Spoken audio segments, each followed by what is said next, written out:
в полном зале смотрели или в пустом? Вот я смотрел в полном зале.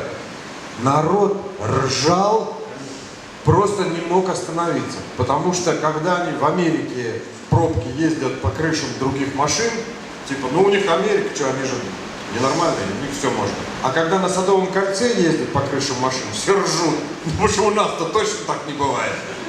Или когда там, он открывает, подходит, говорит, давай, стоит казино Арбат или там Калинка, значит, открывай машину, он открывает багажник, а там полный багажник оружия, все ржут. Дальше он захлопывает багажник, говорит, ну теперь поехали на Украину. Зал визжит от смеха, просто выползают из зала. Когда человек в Лос-Анджелесе открывает багажник с полным оружием, ну да, у них, конечно, там все ненормальные же, маньяки одни.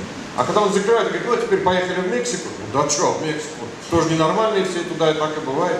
А как только это Москва и Украина, мы почему-то все ржем. У нас нет этой мифологии.